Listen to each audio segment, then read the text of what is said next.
अस्सलामुअलैकुम। बेटा मैं अपने नेक्स्ट डिस्कशन लेक्चर के साथ स्टार्ट करने लगा हूँ।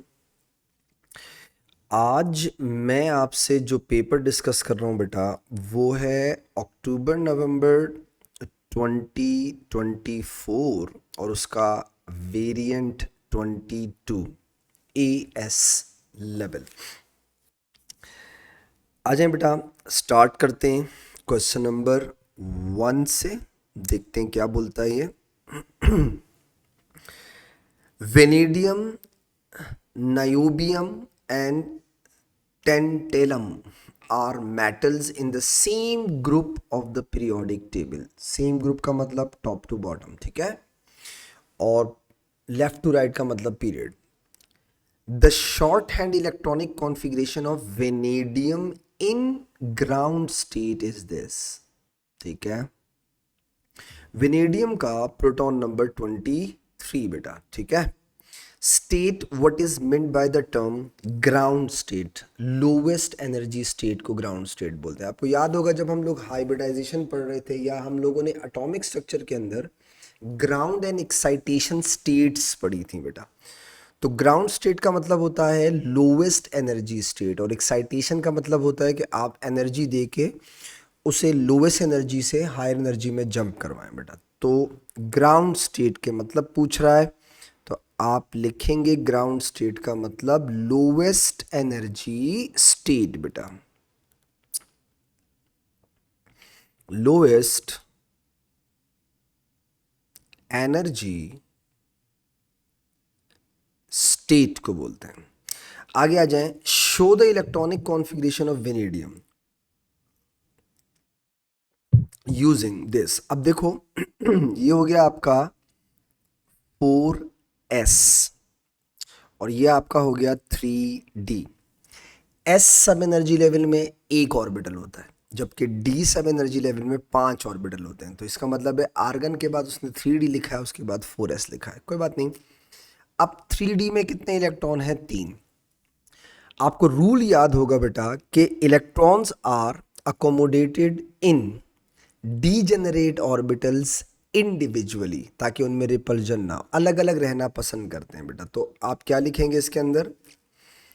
3 इलेक्ट्रॉन अगर आपने लिखने हो तो आप एक एक एक इंडिविजुअल लिखेंगे, दैट्स इट। ठीक है, deduce the total number of electrons in p sub shell of vanadium. P sub shell वैसे तो नजर आ रहा है, बट अगर आप चाहें, देखो इसमें तो पी नहीं है। आर्गन का मतलब क्या होता है? 18। 18 का मतलब हो गया 1s2, 2s2, 2p6, 3s2, 3p6। तो बेटा 6 इलेक्ट्रॉन 2p में है, 6 इलेक्ट्रॉन 3p में है। तो टोटल p में कितने इलेक्ट्रॉन हो गए बेटा? p सब शेल में टोटल इलेक्ट्रॉन हो गए 6 + 6 का मतलब 12 बेटा। आगे आ जाओ। Pilopium was the suggested name of new element discovered in mineral। ठीक है, ये कोई मिनरल में एक नया एलिमेंट इन्होंने सजेस्ट किया। Pelopium was later found to be mixture of, अच्छा यानी ये दो चीज़ों का मिक्सचर है, नियोबियम Nb और टेंटेलम, यानी इन दोनों के मिक्सचर को बेसिकली क्या कहते हैं? Pelopium. Only one naturally occurring isotope exist for each of this और दिस, यानी इन दोनों के और कुछ भी नहीं है, बस ये इंडिविजुअल आइसोटोप है, एक एक है बस, दैट्स इट, इनका और कुछ भी नहीं है। और इन दोनों को मिला करके उन्होंने क्या कहा बेटा? पिलोपियम कहा। ठीक है, कंप्लीट द टेबल। आइसोटोप्स दिए हुए हैं, यानी इन दोनों को मिला करके आप पिलोपियम कह रहे हैं। ठीक है, ये इन दोनों पे कंसिस्ट करता है, इन दोनों का मिक्सचर है बेसिकली। आगे आ जाओ, नंबर ऑफ प्रोटॉन्स और नंबर ऑफ न्यूट्रॉन पूछ रहे थे बेटा। प्रोटॉन नंबर ऑफ प्रोटॉन्स हैं, ये 41 है, आपने 41 लिखा। ये 73 है, आपने 73 लिखा। न्यूट्रॉन कैसे निकालते हैं? Mass number minus proton number. तो बेटा mass number minus proton number, mass number minus proton number. तो 93 माइनस 41 तो ये आ जाएगा 52, और 181 माइनस 73 तो ये हो जाएगा 108 बेटा। हो गया। Define isotopic mass. Isotopic mass हो, रिलेटिव आइसोटोपिक मास हो, रिलेटिव एटॉमिक मास हो, रिलेटिव मॉलिक्यूलर मास हो, कंपेयर हमेशा किससे किया जाता है? यूनिफाइड एटॉमिक मास से बेटा, जिसे आप 1/12 पार्ट ऑफ कार्बन 612 कहते हो। ठीक है, तो डेफिनेशन पूछ रहा है सिंपल, तो आइसोटोप का पूछ रहा है तो आप शुरू में लिखेंगे mass of an isotope compared with 1/12 part of carbon 612। आप इसे क्या बोलेंगे? Relative isotopic mass. नेक्स्ट देखिए बेटा, question number 3, sample of Pylopium contains 90% by mass of this and 9.1% mass of this। याद रखिएगा, पिलोपियम इन दोनों के मिक्सचर को बोल रहा है, वो शुरू में बोल दिया उसने, यानी इसका और इसका मिक्सचर है। Calculate the theoretical relative atomic mass of this, यानी उन दोनों का मिक्सचर होता है और उसका आपसे रिलेटिव मास पूछ रहा है बेस्ड ऑन दीज डेटा इन 1.1। तो बेटा percentage multiplied by there masses और जिंदगी में सुकून। तो आप देख लीजिए 90% दिया हुआ है बाय मास ऑफ दिस और दिस, तो अब इसका रिलेटिव मास और इसका रिलेटिव मास परसेंटेजेस से मल्टीप्लाई होगा। हमेशा याद रखना, मास नंबर नहीं, रिलेटिव मासेस। तो जरा चेक कीजिए एन बी का रिलेटिव मास दिया हुआ कितना है, उसने चेक करें पीछे, ये रहा एन बी का 92.91, ये है 92.91, और इसका देखें बेटा कितना दिया हुआ है टी ए का, ये रहा टी ए का 180.95,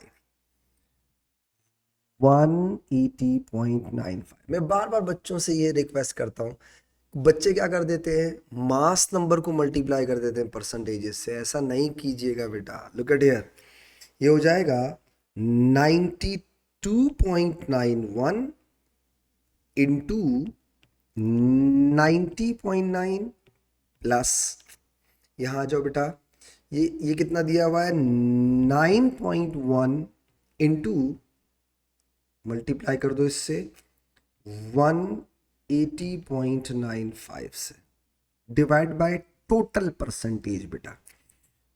तो 90.9 प्लस 100 ही हो गया, 9.1 सॉरी, तो ये 100 ही आ रहा है। ठीक है, let me calculate it for you.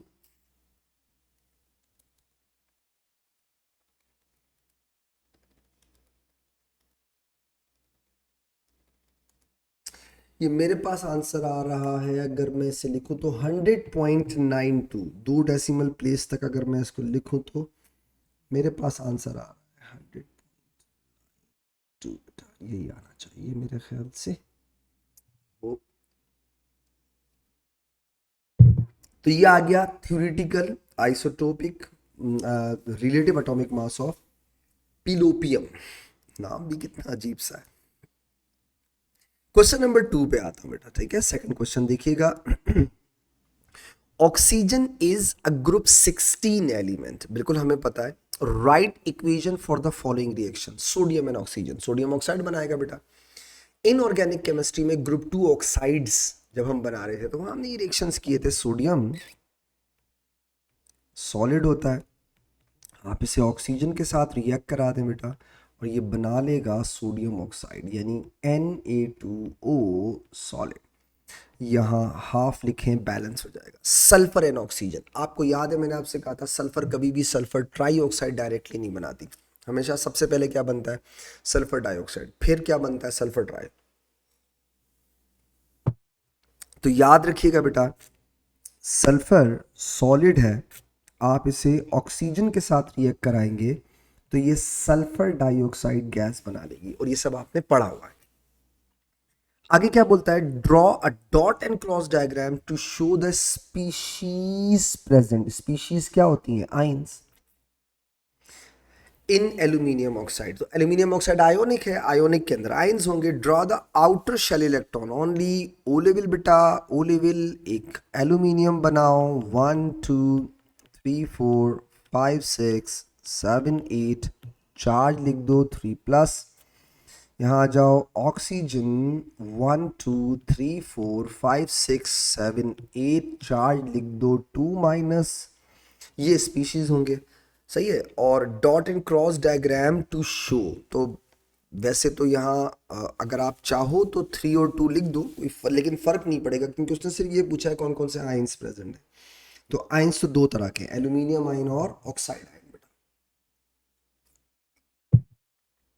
आगे आओ, the maximum oxidation state of period 3 elements in their oxides varies across the period. देखो बेटा, period 3 sodium oxide, magnesium oxide, aluminium oxide, silicon dioxide, P4O10 and so.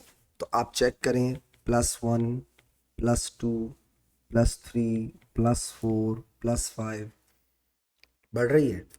अब वो बोल रहा है variation, तो state and explain the variation. तो it increases, क्यों इंक्रीज हो रही है? ऑक्सीडेशन स्टेट किस चीज पे डिपेंड करती है? आउटर मोस्ट शेल के इलेक्ट्रॉन्स पे, दैट्स इट। तो आप क्या बोलेंगे, ऑक्सीडेशन स्टेट इंक्रीजेस, और एक्सप्लेनेशन में क्या लिख दो बेटा, because number of outer shell electrons increases। आगे आ जाओ, H2O reacts with both inorganic and organic, ठीक है, दोनों के साथ रिएक्ट करता है। Complete table 2.1 to give details of reactions of some period 3 oxide with water। अब देखो, हमने इनऑर्गेनिक केमिस्ट्री में क्लोराइड्स विद वाटर पढ़ा, ऑक्साइड्स विद वाटर पढ़ा, हमने एलिमेंट्स विद वाटर भी पढ़ा है, ठीक है। तो ये उनमें से ऑक्साइड का पूछ रहा है, पीरियड 3 ऑक्साइड, और product of the reaction with H2O, pH of the solution. तो मैग्नीशियम हाइड्रोक्साइड किस ऑक्साइड से बनता है? मैग्नीशियम ऑक्साइड से, पानी में डालोगे तो। और फॉस्फोरस ऑक्साइड को अगर पानी में डालोगे तो बेटा फॉस्फोरिक एसिड बनेगा। अब पीएच पूछ रहा है, तो मैग्नीशियम हाइड्रोक्साइड की पीएच जाहिर बात है स्ट्रॉन्ग एल्कली नहीं है, तो सजेशन ये है कि 10 से 12 के बीच में लिखा करो, सही है, 10 to 12। तो मैं अगर इसे 10 लिख दूं तो मैं सही लिख रहा हूं, वरना आप रेंज में इसके बीच में लिख सकते हैं। मेरी सजेशन तो यही है कि 10 से 12 के बीच में लिखा करें। इसी तरह फॉस्फोरिक को 1 से 2 के बीच में लिखा करें। वैसे तो मेरा ख्याल है सही है, इसको 2 लिख देता हूं। Write an equation for the reaction of ethan nitrile with water in acidic condition। Organic का सवाल है बेटा, नाइट्राइल की एसिडिक हाइड्रोलिसिस करें तो कार्बोक्सिलिक बनता है, और नाइट्राइल की अल्कलाइन हाइड्रोलिसिस करें तो 2 स्टेप्स के अंदर कार्बोक्सिलिक बनता है, ठीक है। अब वो कह रहा है राइट एन इक्वेशन, तो उसने सब कुछ आपको दिया हुआ, ये आपकी कॉपी के अंदर भी है बेटा। तो ये बन जाएगा CH3COOH, कार्बोक्सिलिक बन जाएगा सर। और एसिडिक कंडीशन में जब आप नाइट्राइल की हाइड्रोलिसिस करते हैं बेटा, तो कार्बोक्सिलिक के साथ साथ अमोनियम आयन बनता है, और अल्कलाइन हाइड्रोलिसिस में पहले स्टेप में अमोनिया बनता है। याद है ना फर्क? और अगर आपको भूल जाए तो प्लीज रिवाइज कर लीजिएगा बेटा, हाइड्रोलिसिस ऑफ नाइट्राइल्स वापस से पढ़ लीजिएगा, ठीक है। साथ में बनता है अमोनियम आयन। अब देखें, प्रोडक्ट में 2 एक्स्ट्रा ऑक्सीजन है, तो यहाँ 2 तो लगाना पड़ेगा ताकि हमारे ऑक्सीजन वो हो जाए। बाकी आप चेक कर लें बेटा, हाइड्रोजन ऑलरेडी बैलेंस है, देख लीजिए आप, गिन लें आप। ये इक्वेशन आपके पास आपकी लेक्चर्स के अंदर भी आपको मिल जाएगी। आगे देखो क्या बोलता है, draw the structures of the two alcohols formed in the reaction shown in equation 1। अच्छा, दो एल्कोहल्स बन रहे हैं, C3H6 का मतलब हो गया प्रोपीन है, ठीक है, और प्रोपीन का मतलब हो गया बेटा ये, सही है। तो दो ही एल्कोहल बनेंगे प्रोपीन के साथ, एक मेजर एक माइनर बेटा। प्रोपन 1 ऑल भी बनेगा और प्रोपन 2 ऑल भी बनेगा, तो सही तो कह रहा है कि दो एल्कोहल्स बनेंगे, एक बनेगा प्रोपन 1 ऑल, एक होगा प्रोपन 2 ऑल। हम इससे मार्कोनिंग ऑफ रूल भी यूज कर सकते हैं अगर हम वो हमसे पूछे मेजर माइनर के बारे में।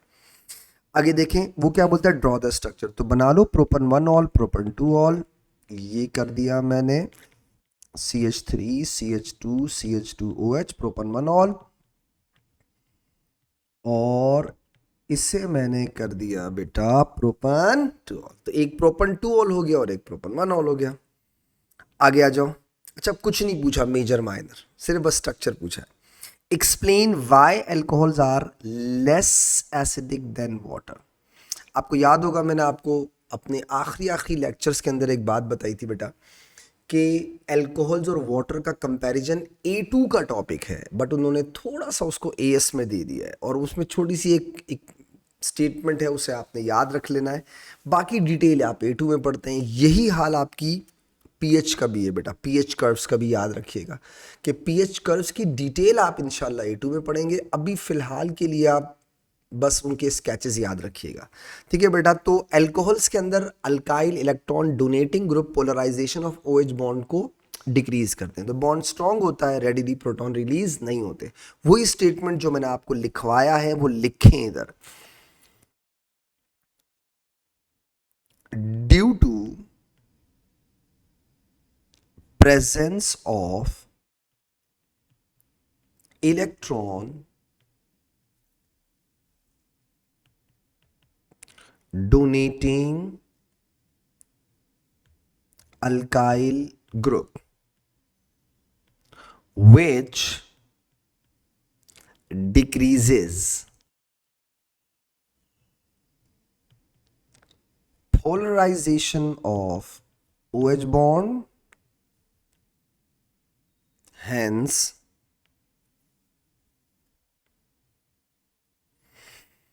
bond becomes stronger.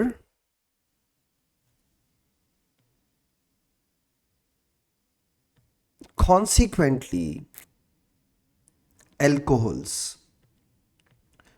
do not release proton readily. सही है, बाकी डिटेल A2 में बेटा, ठीक है। आगे आ जाए। Figure 2.1 shows the boiling point of H2O and other group 16 hydride, ठीक है। H2O और बाकी दिस, देखो बेटा ये तो सिंपल इंटरमोलिकुलर फोर्सेस वाली बातें होंगी, ठीक है। अच्छा, ये अलग क्यों है, क्योंकि इसमें हाइड्रोजन बॉन्ड है, इसलिए सबसे वो है, एक्सेप्शन में आ गया। समझ में आ रही बात, नजर भी आ रहा है।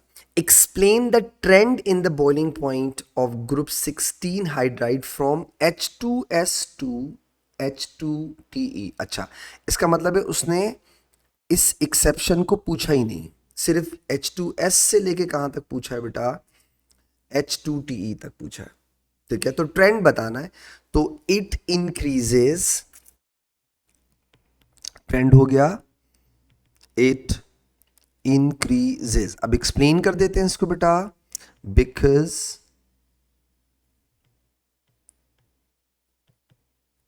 स्ट्रेंथ ऑफ, सही है, और जाहिर बात है इलेक्ट्रॉनिटी का डिफरेंस बहुत कम होता है इनके अंदर, तो आप इनको इंटरमोलिकुलर फोर्सेस के अंदर काउंट करें बेटा।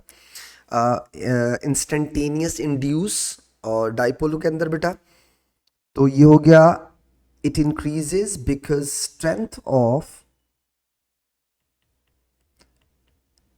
instantaneous dipole induced dipole force increases, क्यों बेटा, due to increase in number of electrons. ठीक है,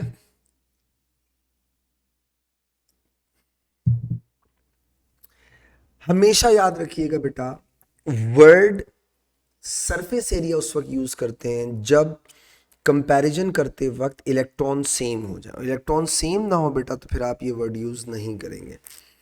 आगे देखिए, explain why the boiling point of H2O is much higher than H2S। अब कंपैरिजन कर रहा है इन दोनों को, देखो, यानी उसने पहले वाले पार्ट के अंदर H2O का जिक्र ही नहीं किया क्योंकि वो अलग से पूछना चाह रहा था दोनों को कंपैरिजन में। तो अब आप बोलेंगे, अच्छा एक ही मार्क का सवाल है, तो बेटा H2O has hydrogen bonding which is stronger intermolecular force